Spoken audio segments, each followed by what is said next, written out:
तो KGF chapter 1 को आए हो गए हैं पूरे 3 साल और KGF चैप्टर 2 आने वाली है 14 अप्रैल में। तो क्यों ना चैप्टर 1 की स्टोरी और उसके कैरेक्टर्स के बारे में एक छोटा सा रिकैप ले लिया जाए। तो इससे पहले कि हम शुरू करें, सबसे पहले नमस्ते दोस्तों, स्वागत है आपका एक्सप्लेनोपीडिया पे। इस मूवी के स्टार्ट में हमको दिखाया जाता है एक जर्नलिज्म ऑफिस बेंगलुरु में, जहाँ पे दीपा हेगड़े नाम की स्ट्रॉन्ग पर्सनालिटी वुमेन जर्नलिस्ट की मुलाकात कराई जाती है आनंद नाग से। आनंद नाग वो है जिन्होंने इस मूवी में कोलार गोल्डफील्ड नाम की किताब लिखी है। मूवी में बताया जाता है कि ये किताब इतनी सेंसिटिव होती है कि गवर्नमेंट ने इसकी एक कॉपी भी बिकने नहीं दी। इस मूवी में आनंद नाग ही है जो दीपा हेगड़े के थ्रू पूरी स्टोरी को हमें नरेट करते हैं और इस किताब का नाम होता है एल डोराडो। इस कहानी की शुरुआत होती है 1951 में, जहाँ कर्नाटक के कोलार नाम के डिस्ट्रिक्ट में कुछ लोगों को खुदाई में सोना मिल जाता है और ठीक उसी दिन एक गरीब विधवा के घर जन्म होता है इस मूवी के मेन प्रोटैगनिस्ट रॉकी का। और वहीं दूसरी तरफ सूर्यवर्धन नाम का एक एंटागनिस्ट गवर्नमेंट के आंख में धूल झोंकते हुए सोने की खान को कोल माइन बताकर उसे 99 ईयर्स के लिए गवर्नमेंट से लीज पर ले लेता है और इस राज को राज रखने के लिए वो बाहर से लोगों को जबरदस्ती लाकर वहाँ खुदाई करवाता है और इस काम को सही ढंग से अंजाम देने के लिए वो अपने नीचे 5 लोगों को और रखता है जिन पर वो पूर्ण रूप से विश्वास करता है। आप इन्हें कोलार गोल्डफील्ड के 5 स्तंभ भी बोल सकते हैं। भार्गव के नहीं रहने के बाद कोलार गोल्डफील्ड से निकला सारा सोना पिघलाने का काम उसका बेटा कमल देखता है।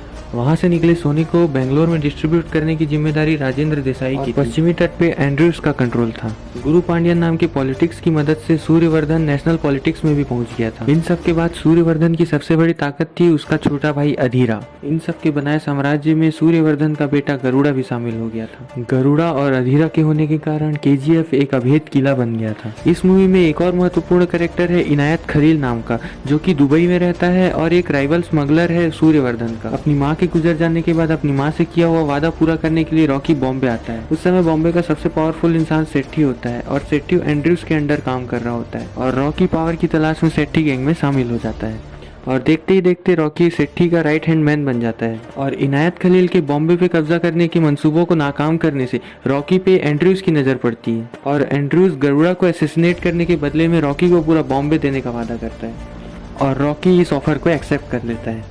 लेकिन जब DYSS के पार्टी ऑफिस में गरुड़ा को पहली बार रॉकी देखता है, उसे देखते ही वह समझ जाता है कि यही वो पावरफुल इंसान है जिसकी रॉकी को तलाश थी। और रॉकी के अंदर ये क्यूरियोसिटी आती है कि ऐसा कौन सा प्लेस है जिसने इस इंसान को इतना पावरफुल बनाया है। और यहीं से रॉकी का असली चैलेंज शुरू होता है, जो कि होता है एल डोराडो में, मतलब KGF में। और यहीं से हमें रॉकी के कैरेक्टर की असली डेप्थ भी नजर आती है, क्योंकि जो रॉकी अब तक अपने सारे मसले सिर्फ पावर के दम पर खत्म करता था, उसे अब एक प्रॉपर प्लान और उसके प्रॉपर एग्जीक्यूशन की जरूरत पड़ती है। और यहीं पे हमें पता चलता है कि रॉकी के पास बल के साथ बुद्धि भी है और अपनी उसी बुद्धि का इस्तेमाल करते हुए रॉकी एक प्रॉपर प्लान बनाता है, उसको एग्जीक्यूट करता है और गरुड़ा का अंत करता है और गरुड़ा के थ्रोन पे रॉकी बैठता है। और इसका मतलब रॉकी अब वो पावरफुल इंसान बन चुका है जो वो बनना चाहता है। लेकिन गरुड़ा के मर जाने से राजेंद्र देसाई, एंड्रयूज, अधीरा और इनायत खलील जैसे कैरेक्टर्स की नज़र भी अब KGF के थ्रोन पर पड़ चुकी है। अब इन सारे लोगों से रॉकी कैसे डील करता है, ये कहानी चैप्टर 2 की है। चैप्टर 2 आ रहा है 14 अप्रैल को, तो जाइए अपने फ्रेंड्स के साथ देखिए और एंजॉय कीजिए। अगर आप सबको मेरी वीडियो अच्छी लगती है तो इसे लाइक कीजिए, शेयर कीजिए और चैनल को सब्सक्राइब कीजिए। धन्यवाद।